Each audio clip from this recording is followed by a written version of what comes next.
everyone, my name is Kavya and I'm an account manager here at SnapStream Media. Also with me I have Dr. Michael Speriosu. Michael has his PhD in linguistics and was a key developer of the improved TV search functionality within SnapStream 6.1. Welcome, Michael. So Michael will cover some of the search enhancements of 6.1, but before we dive into all that, let's start with a brief overview of what SnapStream is.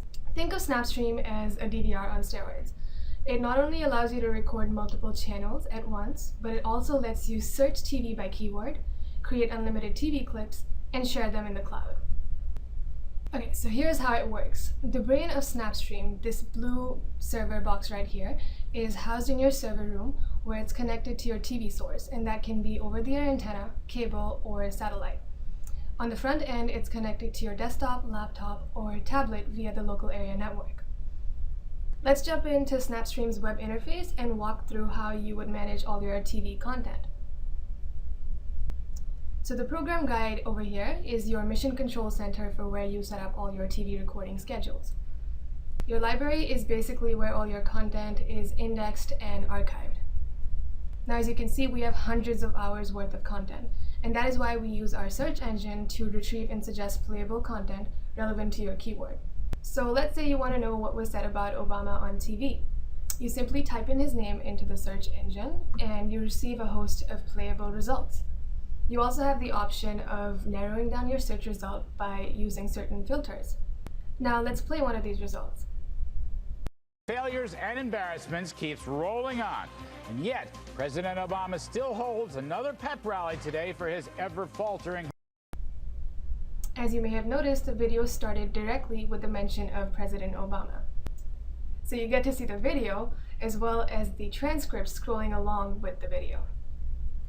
From this view, SnapStream allows you to create clips. Once a clip has been created, you have the option to download it, share it with someone, or even transcode it to a different format. SnapStream's TV alerts allow you to receive email updates on topics or people in real time. Now, I will be handing it over to Mike to give you a more in-depth view of the new improvements we've made to the search. Thanks, Kavya. I really enjoyed this opportunity to combine my linguistics and computer science backgrounds to work on these new features. One of the most compelling features of SnapStream has always been its ability to search recordings and send alerts based on the closed captioning within TV programs. So in addition to the basic search that Kavya showed us, where we can just search for Obama, maybe you're interested in Michelle Obama, and maybe in particular you don't want to see any results that include the word Barack. You just want Michelle. Then we can add minus Barack to the query. Another way you can use Boolean logic to get better results is using the OR operator. So say, for example, you're interested in the Houston Rockets. We can search for that, but let's say you're more of a general Houston sports fan and you want to see results for Houston, but either the Rockets or the Texans. You can have a query like this, and you'll see we have quite a few more results than we used to, because now we're including both Rockets and Texans. These features involve a deeper analysis of language than simple exact keyword matching alone can provide. One of these new features is synonym matching. For example, if I search for the word big, I now get results for big as well as for large. Similarly, if I search for trouble, I get results for both trouble and problem, since these words essentially mean the same thing. Another new search feature involves suffixes.